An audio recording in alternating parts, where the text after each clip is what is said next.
Art is something that makes you breathe with a different kind of happiness. I'm Dhanya and you're on the Happiness Project. Deepan Sivaraman is a name that is much established and respected in the space of performance making and theatre in India. What does it take to pursue an art that requires so much time, energy, dedication and focus? Let's get to know from theatre director, scenographer and academic Deepan Sivaraman on the Happiness Project. Welcome to the Happiness Project, Deepan. Thank you so much. What a remarkable journey. Kerala Trishur School of Drama, Pinne, Pondicherry, Pinne, Paduke, London, Delhi, and Poland. What a wonderful journey. And this journey, Adinle, you have been completely committed to one art form, which is theatre. Yeah. What is your essential relationship with theatre? I think theatre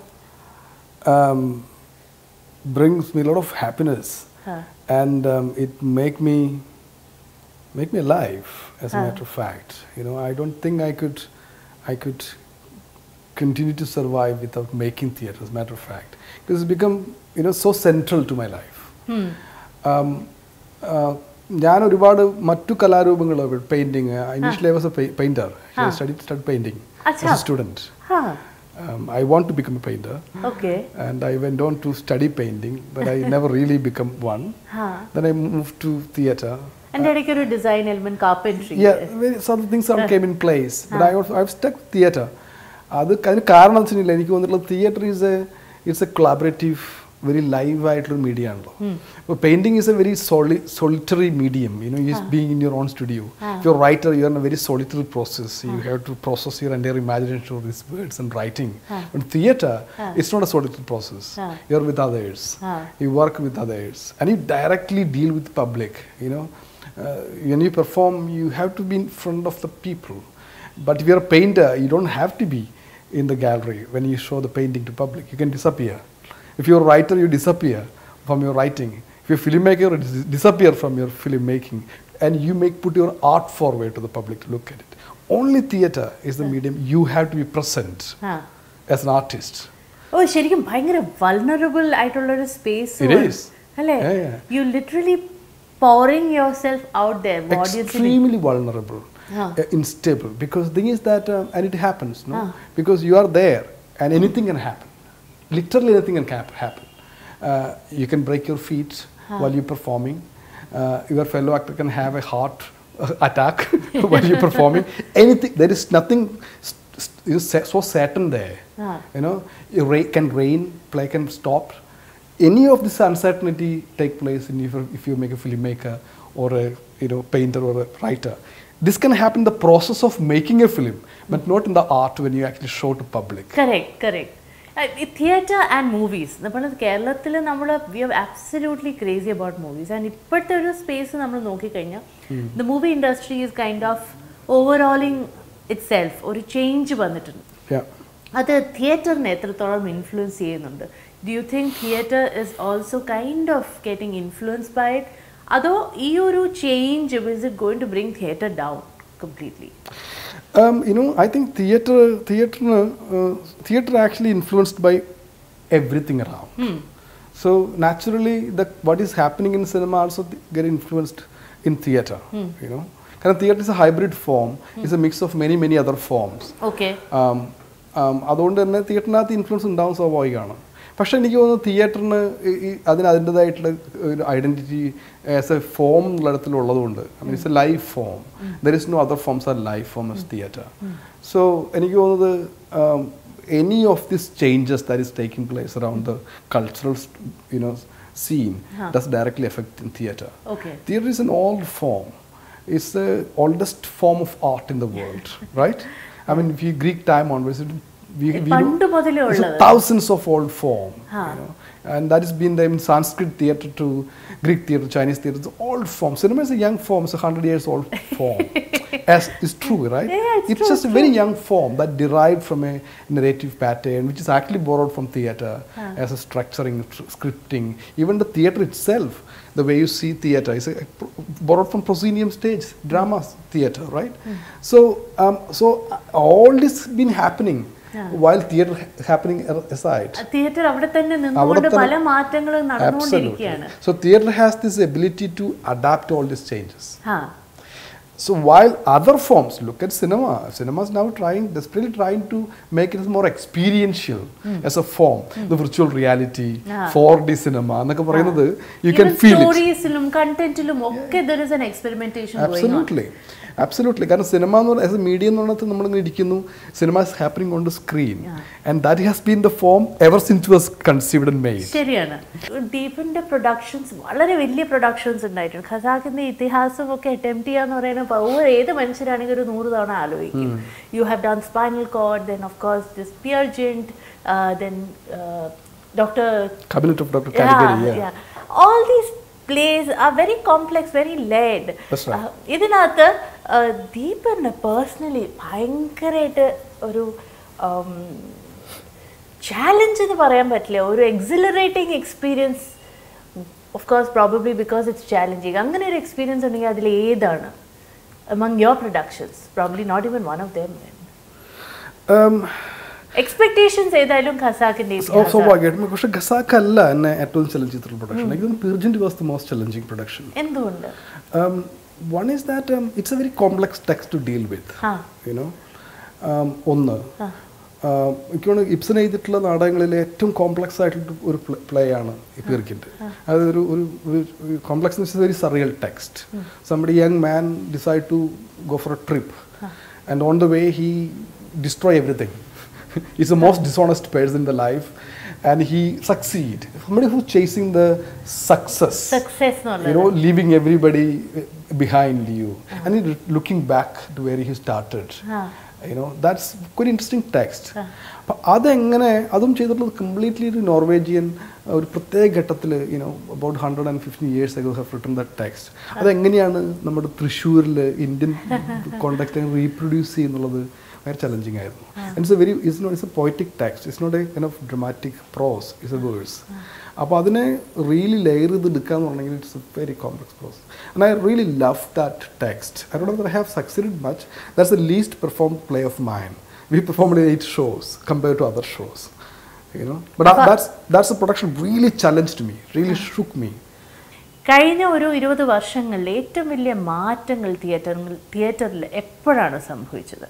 പ്രത്യേകിച്ച് കേരളയിലെ context മാത്രം, കേരളത്തിൻ്റെ കോണ്ടെക്സ്റ്റിൽ മാത്രം നോക്കിക്കഴിഞ്ഞാൽ എനിക്ക് തോന്നുന്നത് ഞാൻ കേരളത്തിലെ തിയേറ്ററിനെ I think I would rather put it in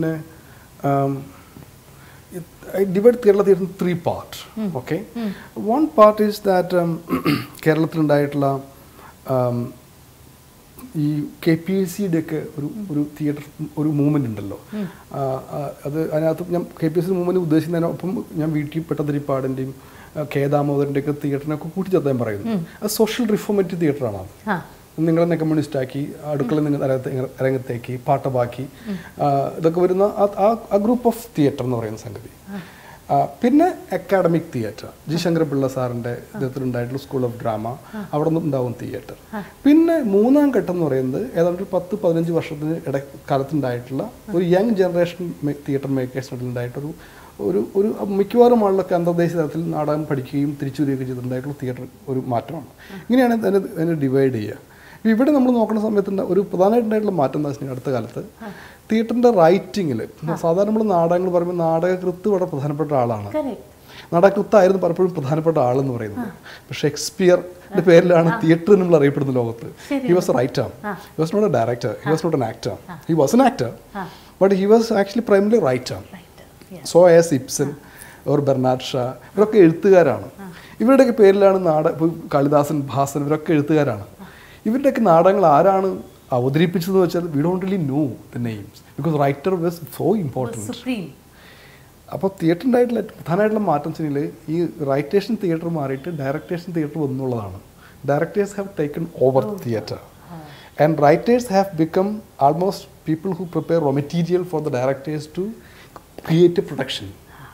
So theatre has become more of a physical form, an experiential form, not a form that you can read sitting in your office room or in your bedroom. കാരണം theatre എന്ന് പറയുന്നത് as I said ഒരു വാക്കിന്റെ മാധ്യമത്തിൽ നിന്ന് ഒരു visual മാധ്യമമായി experience ദൃശ്യത്തിന്റെ ഒരു എക്സ്പീരിയൻഷ്യാലിറ്റിയുടെ മാധ്യമം ഞാൻ പറയാം. ഉദാഹരണത്തിന് Theyyam is A very good example of good theatre, ritual theatre. അത് പറയാൻ കാരണം വെച്ചാൽ തിയേറ്റർ എപ്പോഴും ഓഫർ ചെയ്യുന്നത് എക്സ്പീരിയൻസ് ആണ്, excitement and experience. Not necessarily should take a story out of that theatre. Good theatre not necessarily give you a story. Narration is coming from a story, a literature. That's a stream actually offering narrative, story, novella, from there. But a good theatre does not necessarily offer a narrative, a story to offer, but an experience to offer. When you watch a Theyyam performance, ritual performance, the experience is so vivid. അപ്പോൾ അതുകൊണ്ട് ഞാൻ പറയുന്നത് ഈ പറയുന്ന ഈ വിഷ്വലിനേക്കാളും നമ്മളെ attract ചെയ്യുന്നത് അതിൻ്റെ മണം, അതിൻ്റെ അവിടുത്തെ തീൻ്റെ ചൂട്, അവിടെ കൊടുക്കുന്ന ഭക്ഷണം, ഒരു പക്ഷേ ഇതൊക്കെ ചേർന്നുകൊണ്ടാണ് എക്സ്പീരിയൻസ് എന്ന് പറയുന്നത്. This is something very special. It is not something which we can see from your, you can hear from your ear and can watch from your eyes. It's more than that. It's your five senses get involved when you actually watch a good performance. നമ്മളൊരു classical dance ഫോമോ അല്ലെങ്കിൽ അങ്ങനെ ഒരു classical ടീച്ചറിലുള്ള ഏത് popular art അല്ലാതുള്ള എന്ത് നമ്മൾ ചെയ്ത് കഴിഞ്ഞാൽ നമുക്ക് കുറച്ച് we should be educated about it. തിയേറ്ററിലും എനിക്ക് തോന്നുന്നു പലപ്പോഴും ആൾക്കാർ ഞാൻ പറഞ്ഞു കേട്ടിട്ടുള്ളത് when they go to that medium and they see it, അവർക്ക് പലപ്പോഴും തോന്നുന്നത് ഞാൻ ഡയറക്ടർ ഉദ്ദേശിച്ചത് ഞാൻ ഉൾക്കൊണ്ടിട്ടുണ്ടോ അല്ലെങ്കിൽ എനിക്ക് മനസ്സിലായിട്ടുണ്ടോ. അപ്പൊ ഡയറക്ടറിന്റെ കാഴ്ചപ്പാട് നോക്കിക്കഴിഞ്ഞാൽ ഞാൻ ഉദ്ദേശിച്ചത് എൻ്റെ ഓഡിയൻസിന് കിട്ടിയിട്ടുണ്ടോ, അല്ലെങ്കിൽ ആ ഒരു ട്രാൻസാക്ഷൻ ഉണ്ടല്ലോ അത് എപ്പോഴെങ്കിലും how do you negotiate that transaction. ചിലപ്പോൾ ഓഡിയൻസിന് ഒന്നും മനസ്സിലായില്ലെന്ന് വരാം നമ്മൾ ഉദ്ദേശിക്കുന്നത്, ചിലർ വളരെ ലിറ്ററേറ്റ് ആയിരിക്കാം. How do you negotiate that transaction? See, there are two things here. One is that ഒരു കാര്യം നമ്മുടെ ഈ നാടകത്തിനകത്ത് നടന്മാരുമായിട്ടുള്ള ട്രാൻസാക്ഷൻ എന്നുള്ളതാണ് പരമപ്രധാനം. നമ്മുടെ നടന്മാർക്ക് അവരാണല്ലോ ഇതിന് മീഡിയം എന്ന് പറയുന്നത്. നടന്മാരാണ് ഇതിന് മീഡിയം തിയേറ്ററിനകത്ത്. സംവിധായകന്റെ മീഡിയം ആക്ടറാണ്, നമ്മൾ പെയിന്ററുടെ മീഡിയം പെയിന്റർ എന്ന് പറയുന്നത് പോലെ. അപ്പോൾ ഈ നടന്മാരുമായിട്ടുള്ള ട്രാൻസാക്ഷൻ സംഭവിച്ചു കഴിഞ്ഞിട്ടുണ്ടെങ്കിൽ നടന്മാർ ഇത് ഓൺ ചെയ്യും. നടന്മാർ ഓൺ ചെയ്യണം, പിറകിൻ്റെ അവർ ഓൺ ചെയ്യണം. This is my story, is my play എന്ന ഒരു സമ്മതിക്കുന്ന ഒരു അവസ്ഥ വന്നാൽ മാത്രമേ ആ നാടകം നിലനിൽപ്പുള്ളൂ. അതർവൈസ് അവരൊരിക്കലും വിശ്വസിക്കില്ല what they are doing.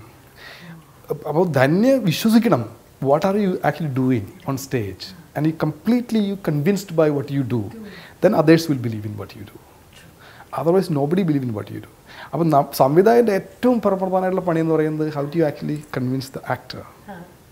And that's a big task, because you always make a departure from the text or a writer, because you bring your own philosophy into it, and not necessarily all actors agree with your philosophy.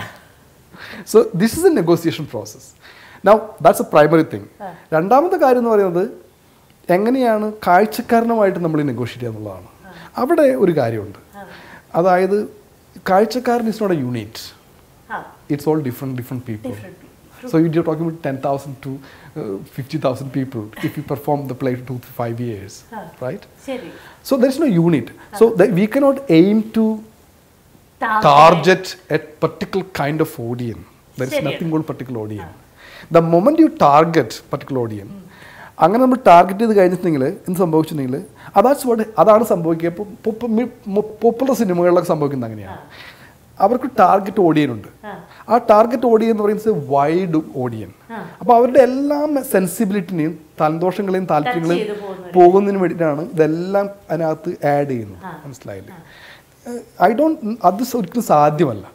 I mean നമ്മളൊരു serious ആയിട്ട് കലയെ സമീപിക്കുകയാണെങ്കിൽ നമുക്ക് ഒരിക്കലും സാധ്യമല്ല ഈ പറയുന്ന കാഴ്ചക്കാരനെ target ചെയ്യാന്നുള്ളത് സാധ്യമല്ല. നമുക്ക് സാധ്യമാകുന്നത് നല്ല കല ചെയ്യുന്നവരെല്ലാവരും ചെയ്യുന്ന എങ്ങനെയാണെന്ന് വിശ്വസിക്കുന്നത്. അതിപ്പോൾ ദസ്തേവ്സ്കി ആയാലും ഒ വി വിജയനായാലും വൈക്കം മുഹമ്മദ് ബഷീർ ആയാലും അല്ലെങ്കിൽ ഒരു ചിത്രകാരനായാലും സിനിമാ പ്രവർത്തകനായാലും ഒക്കെ ചെയ്യുന്നത് അവരുടെ കോൺഷ്യസ്നെസ് ഉണ്ടല്ലോ, അതിനെയാണ് they are actually closely watching.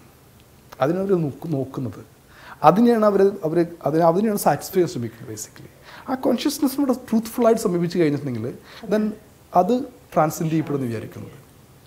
അങ്ങനെയാണ് നല്ല കല ഉണ്ടാവുന്നത്. When did your love story with theatre begin? ഒരു കുട്ടി എന്ന നിലയ്ക്കായിരിക്കും കുട്ടിക്കാലത്ത് ഏതെങ്കിലും തിയേറ്റർ പ്രൊഡക്ഷൻസ് കണ്ട ഓർമ്മ ഏതെങ്കിലും ഉണ്ട്? ഞാൻ വളരെ കൊച്ചായിരുന്ന സമയത്ത് എനിക്ക് ഒരുപാട് കസിൻ ബ്രദേഴ്സ് സിസ്റ്റേഴ്സ് ഒക്കെ ഉണ്ടായിട്ടുള്ള വലിയൊരു ഗ്രൂപ്പ് ഫാമിലി പോലെയായിരുന്നു.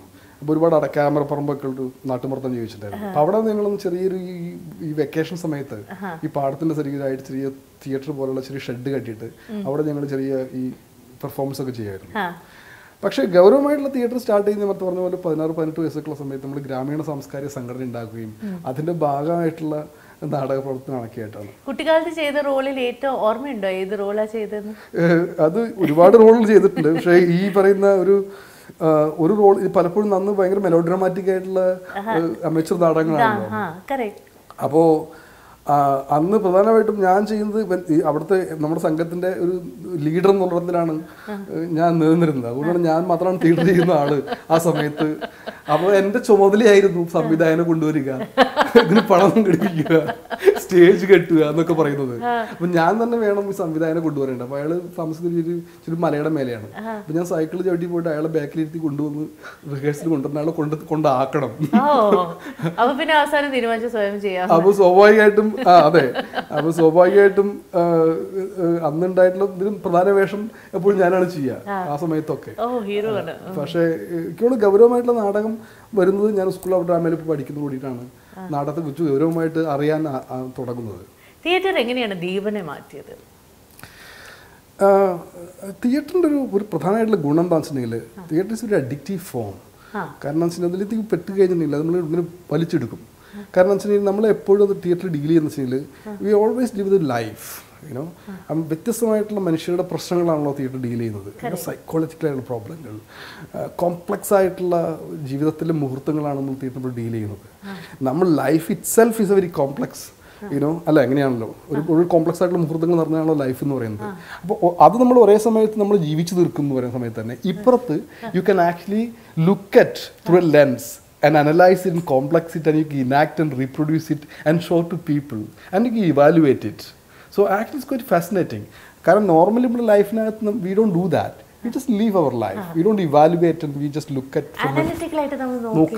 Theatre actually redoing the same thing, but you can look at it analytically.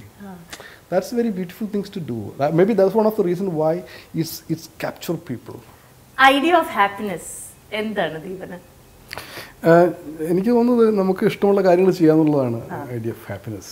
What make me happy when I make theatre, when I work with actors and designers and show my work to public. That's the most exciting time is when you open your performance, the first day of the opening. Yeah. And earliest memory, pure joy, pure happiness on the experience or emotional experience, even in either. Any memory that comes with rushing to your mind?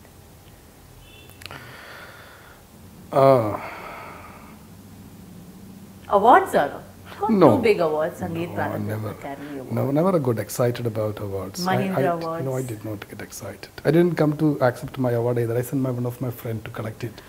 No, it's not because of devaluing it.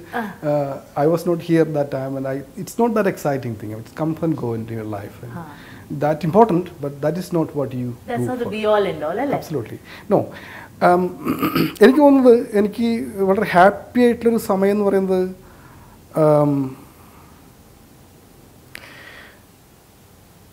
I think when I got a chance to go out of my surrounding,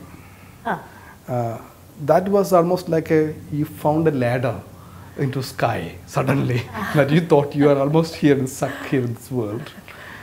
And you almost like you are on the wall. You have nowhere to go. School of Drama? After more, even MPhil, MA ke chedin shesham ഞാൻ പറഞ്ഞല്ലോ, in a struggling space. Then I have got this Charles Wallace India Trust Award that allowed me to go out to do my masters in St. Martin's, which was a window actually, which I think I still remember. The time when I know about scholarship. It was a kind of scholarship, an entry to another space, which was, I don't know, I must have many other memories, but this is one of the memories I said. That's beautiful. That's a wonderful memory. A ladder to the skies. I don't know, maybe it's a wrong metaphor to talk about a scholarship, but as a ladder to the sky. But it's some many students do think that a scholarship is a ladder to the sky, because that's the way. I was not a very rich, student or rich person. But very humble beginnings were. And in fact, struggling at the summit, you even used to work as a carpenter. Absolutely, yeah. Our point in the literally ladder to the sky, so then could be, yeah. Thank you. Sorry, you complete that. No, I was saying that carpentry was something like a profession which I took it for two reasons. It's a design element. Certainly it's a design element, and I carpentry problem solving. A scenographer. Absolutely. That's, I think, is a very solid skill. Maybe the most beautiful skill maybe someone found it. Carpentry. No, I do carpentry. I mean, as a scenographer, I often do carpentry. I solve problems through carpentry only. But that metaphor is going to stick with me, Deepan, a ladder to the sky. So then it's stuck to my head. I hope you find many, many more ladders to the bigger skies. Thank you so much. Thank you so much, Deepan, for being a part of our show. Lovely talking to you, Deepan. Lovely.